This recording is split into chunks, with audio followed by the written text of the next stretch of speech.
Hey y'all, it's Amanda. Welcome back to my channel. So today I'm going to do the telephone book cover tag.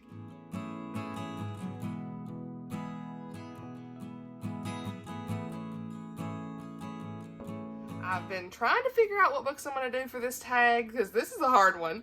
But the idea, I will link the original creator below. But the idea of this tag, I was actually tagged by Caitlin at Pride and Paperback. I'll link her channel and her video down below as well. This was a really challenging tag, but I had a lot of fun trying to pick out the videos. Y'all, why do I always say that? I had a lot of fun trying to pick out the books for this tag.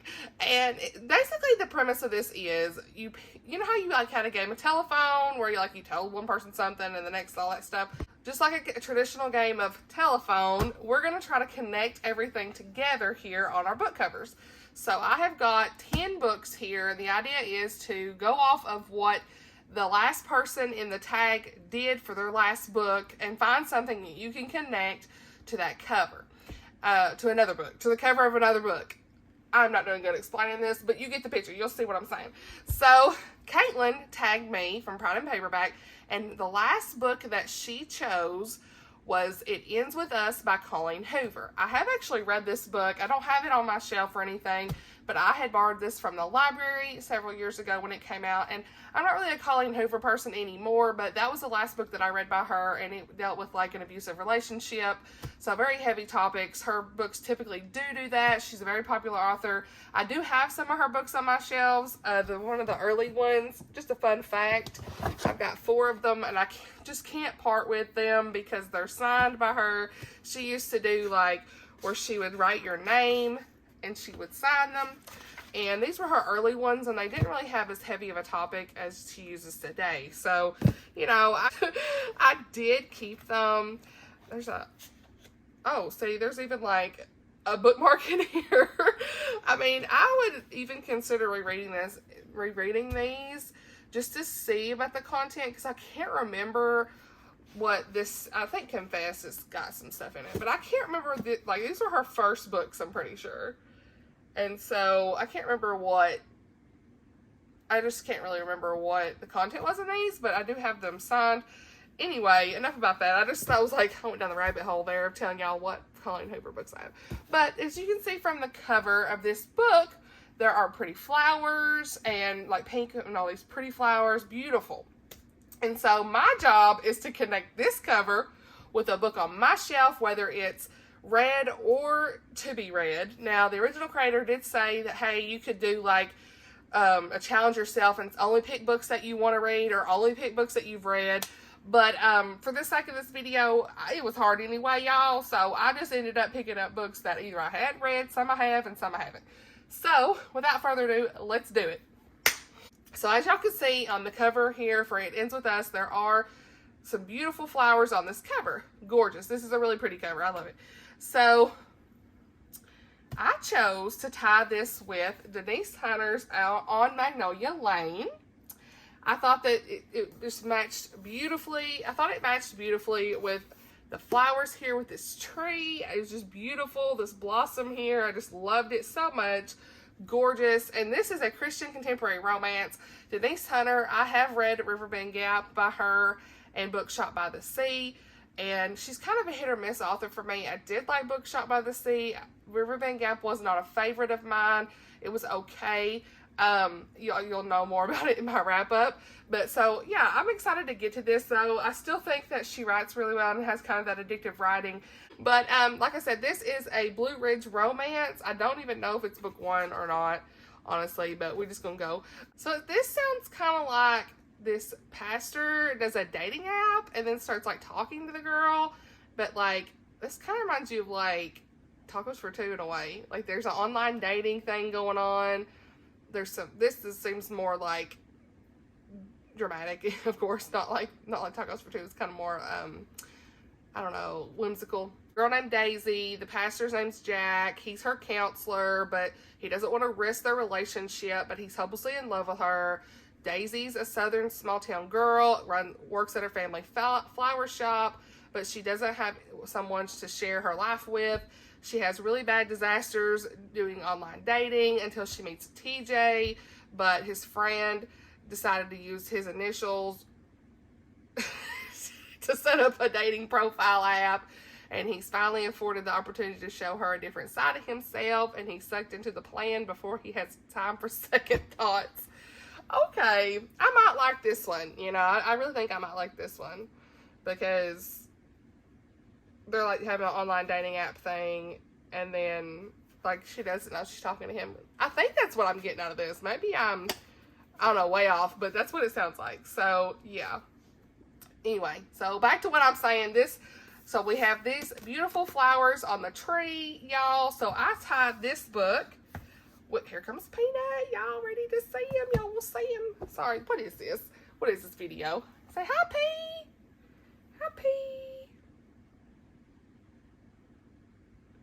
Hi, P. You want to sit with me? He doesn't really sit very well, so he probably won't stay. Anyway, so I tied this book to Anne of Green Gables by Ellen Montgomery. Y'all, the cover of this is gorgeous. This is the Puffin and Bloom editions. I love these. They're just gorgeous. So, because this had like some tree, it had a tree on the front and pink flowers on, you know, blooms on the tree. I picked this because look at the trees here, and of course we have the balloons that are pink as well. So I thought this is a pretty good tie. I was trying to get it. So, yeah, I was trying to do good, and, yeah, I have never read Anne of Green Gables. Everyone raves about it. It's a classic, of course. Definitely need to read it. I think that it's like a bucket list, right? It's one of those bucket list books that I think everyone wants to read, but never gets to. I don't know. I need to read this for sure. For whatever reason, I've got 3 copies of this book. Anyway, I don't know what's happened there, but yeah, so I need to read it. If I got 3 copies, I need to read it. So anyway, I tied the tree on the cover of this book to A Christmas in the Alps by Melody Carlson. I've never read this. This is one of those novellas. I think I showed y'all some of the ones I had recently from her, but I do need to read this Christmas. These are always like Hallmark movies. People say she has a really cute storyline usually. So Simone discovers a letter from her French great-grandmother. Seems to suggest that Simone's an heir to a family treasure. Simone assumes that the claim is baseless, but her best friend encourages her to find out. She boards a jet and travels to Paris at Christmas time to uncover the truth. During the flight, which of course, honey, during the flight, she meets charming Kyle Larson, who's on his way to France to become an apprentice. Though they abruptly part ways, an unexpected rendezvous in the French Alps at Simone's family clock factory may lead to the discovery of a family treasure and so much more. So yeah, don't that sound cute? I mean, she just always has these cute covers, really cute reads. I don't know, just something about it. So yeah, I definitely need to read this. I think she comes out with these quite a bit. I think this was the one she came out with last year. Yeah, 2021. So yeah, I definitely want to read this in Christmas time, but it had the most beautiful tree on here. So because it had a tree, I use this as a tree. And to tie this book in now, I'm going to say, because there are mountains on this, we got Providence by Carla Laureano, because y'all see the mountains. So y'all feel like I'm doing pretty good. I don't know what y'all think. Anyway, so yeah, like I said, there was a tree on that cover, and now we got and it had the mountains in the back with the Alps, and now we've got mountains right here, y'all. Here we go. This book, I think it sounds really interesting. I really want to read it. I haven't prioritized it, of course, just like a lot of the books, but when I bought this at a local Christian bookstore, I need to go back there. But I go there this weekend. I don't know. We'll see. Just really wanted to support them. So I bought this there, and honestly, I think this just sounds like a really great story. How do I explain this without having to read this whole back? Do y'all struggle? I struggle reading on the back, okay? I gotta read the back to tell y'all what it is. I'm struggling to tell you, especially when I ain't read it. All right, I about ran out of breath. All right, so Los Angeles interior designer and former foster kid Kendall Green is in high demand. Let's see. She has an impeccable eye for her uncanny ability to uncover the provenance of any piece. So skyrocketing costs have put her California home and her business in jeopardy. So she gets an unexpected inheritance from a grandmother she never knew, left her a group of historic properties in this tiny Colorado town that's on the edge of ruin. This young mayor named Gabriel, that town is so much more to him than just a small town. It's the place that saved his life. Now, seeing the town slowly wither and die out, he is desperate to restore the town to its former glory. And unfortunately, his visions are at odds with like this local developer. Because they're wanting to make it like a summer resort. So he thinks, oh yeah, I'm going to be able to enlist the granddaughter of one of the most prominent citizens to try to help me. But that girl don't really care because she doesn't really know anything about it. She doesn't care. She has no interest in helping revive this town. But in order to save it, this guy must first help Kendall unravel the truth and of her own provenance, there's that word, and Kendall must learn that in order to embrace the future, sometimes you have to start with the past. I know I kind of read that pretty much, but I tried to say it in a way that wasn't reading, right? So, yeah, I think this sounds like a really interesting story, and I will probably like it, but I've never read anything about this author. What's funny to me is, like, she wrote this story, but she's also wrote Oath of the Brotherhood, which is, like, a fantasy, so I think that's cool.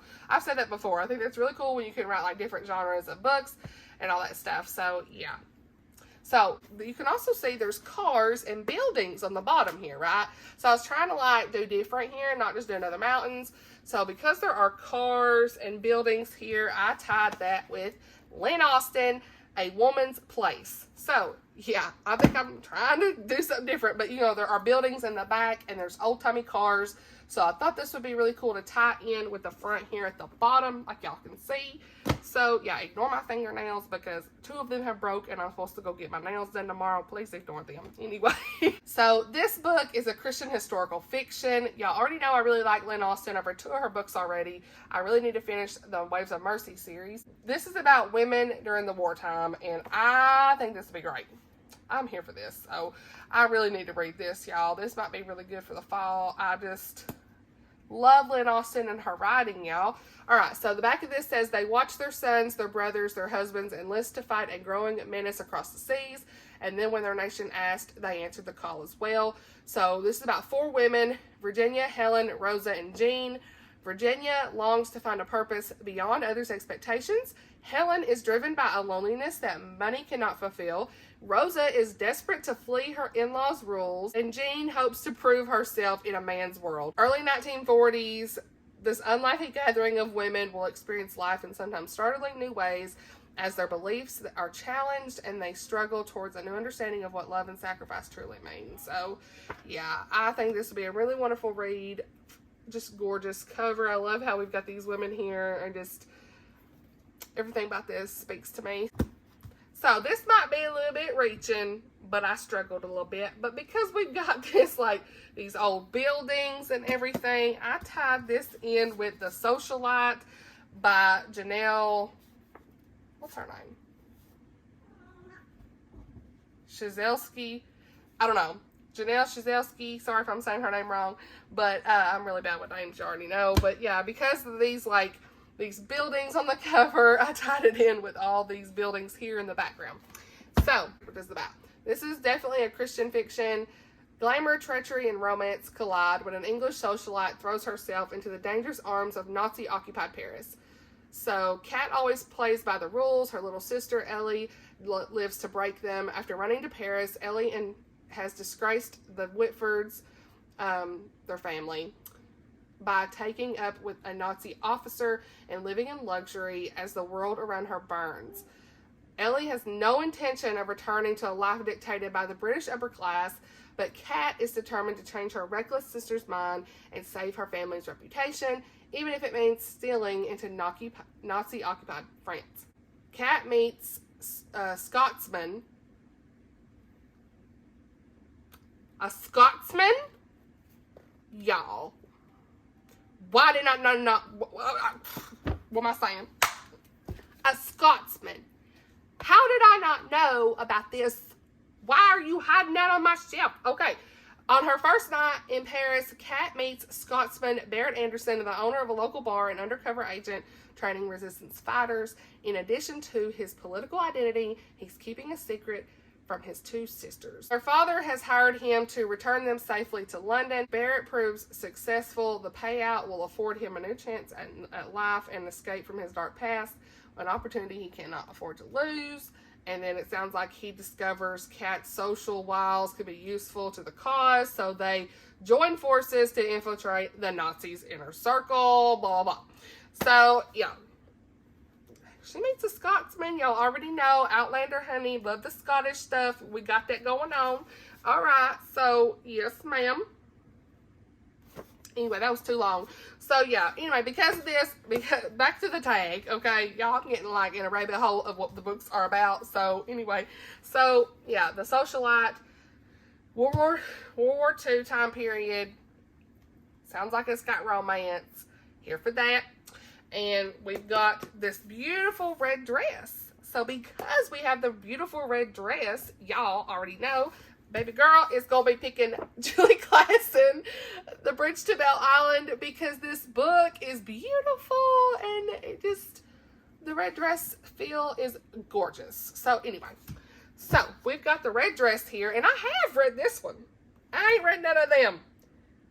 But we finally got one that I've read, so reasons. All right, so I did read this. This doesn't have a whole lot of romance, so if you don't really love romance, you know, you don't have to like worry about that being the main plot. There is like an undertone of it, but most of this is the mystery. It's historical fiction, Christian historical fiction. Most of this is a mystery, and this is about a lawyer named Benjamin Booker. He says he ain't never going to trust a beautiful woman again, but he meets this girl named Isabel Wilder, and a friend is killed, which happens to be, I think it was like her trustee, and so that she looks like she's the one who's done it, but he's like investigating the murder of this man, and they're just trying to figure everything out, and then they kind of start connecting a little bit, but like really they don't have much of romance till the end, so this is really mostly a mystery, and I really liked it. I think I gave it 4, 3.5, or 4, I can't remember. But either way, this was a good read. I think I gave it 4 because of the ending. Yeah, it was a 3.5 for most of the read because, you know, it kind of slumped in the middle for me because I was wanting more romance here, but it was still a great read. Love Julie Klassen's writing. She writes really great. The cover is gorgeous. And yeah, I think y'all should read this. If you really like Agatha Christie, you're going to get those vibes. You're trying to figure out who did it, all that stuff. There's all that mysterious stuff going on. So yeah, I really, Peanut... My cat's over. Peanut, he's got those little balls that the cat's batting back and forth, so now y'all gonna be hearing that. But anyway, so yeah, definitely, y'all, this is good. So, because she has got a bridge, I tied this to another book that I have read, Until Leaves Fall in Paris by Sarah Sundin. I love the way that both of these books feel. They've got that matte feeling where they just feel like good quality books. You know what I'm saying? Anyway, so... especially this one. I'll feel like feeling the books. Anyway, I have read this, and I gave this 5 stars. It was amazing. I just love this book so much. It's a new favorite of the year. I loved it so much. I'm pretty sure I gave it 5 stars. Pretty sure. If not, 4.5. Either way, it is one of my new favorites of the year. It was amazing. So it's the first book I read by her. So this was set in Paris, 1940, Nazi-occupied Paris. Well, Nazis are marching towards Paris. They're not there yet. So this is about American ballerina Lucy Gerard, and she ends up buying this English language bookstore so that her Jewish friends can like get to safety and escape. The Germans are going to make it difficult for her to keep this bookstore afloat. She ends up like keeping the store open so that she can trade secret messages back and forth and help aid the resistance. This man who's a widower named Paul has a 4-year-old girl named Josie, and so he is like part of the U.S. Army, and they convince him to keep his factory running. Everyone thinks that he is helping aid the Germans with his business, Aubrey's Automobiles. I'm pretty sure that was the name of it, where he makes like manufacturing equipment like for vehicles and stuff. I think that's what it was. But really he's like sabotaging the plans for the Germans, and he's with the resistance. So nobody really knows that, but that's what he is doing. And so people don't really care for him. And so it ends up that they end up meeting, and everything kind of takes off from there. So it was just a really great story. Lots of great faith content. Beautiful romance. I really love this book. It was great. This book had a girl with a purse. I picked True to You by Becky Wade. This was a recent gift. So thankful. And it had this beautiful purse on here, so that's why I picked it, because she was holding a purse on that cover too. So that's why I picked this one. This is the first book in a series, Bradford Sisters. Yeah, Bradford Sisters romance. And this one's, like I said, called True to You. And this is a Christie Award, it says. So, real quick, after a devastating heartbreak 3 years ago, genealogist and historical village owner Nora Bradford decided that burying her nose in her work and her books is far safer than romance in the here and now. Unlike Nora, former Navy SEAL John Lawson is a modern-day man, usually 100% focused on the past. However, when John, an adoptee, is diagnosed with an inherited condition, he's forced to dig into the secrets of his ancestry. John enlists Nora's help to uncover the identity of his birth mother. As they work side by side, this pair of opposites begin to suspect that they might just be a perfect match.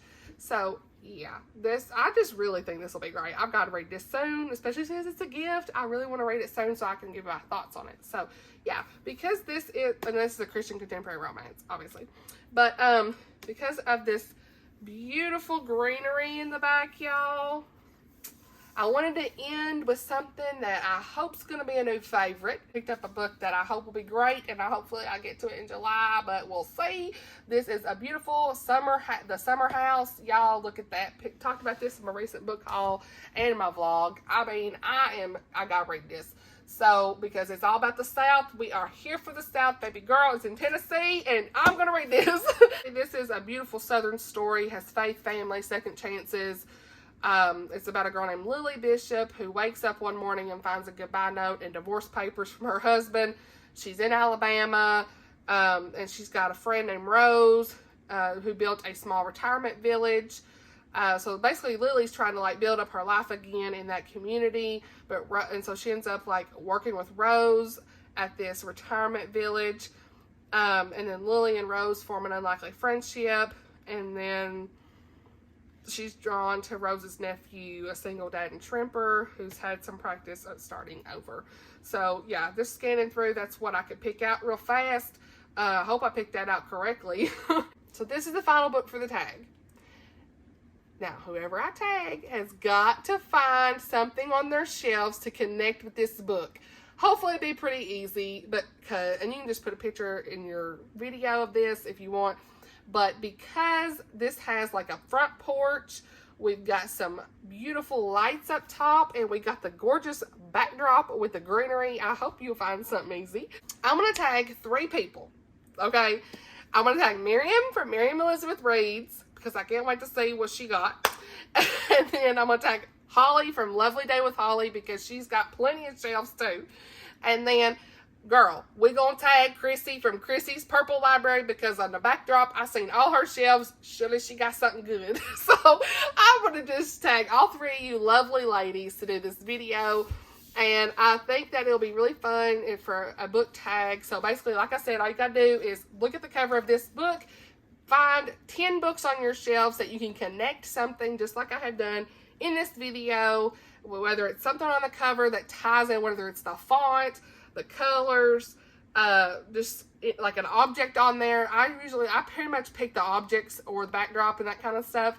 So yeah, you all kind of get the picture. And yeah, that's pretty much it for this video. I hope y'all thought it was kind of fun. I really think the creator of this was awesome. I'm not remembering her name right off, but I am going to link her below. But like I said, I'm so grateful that Caitlin tagged me in this, because baby girl was running out of ideas.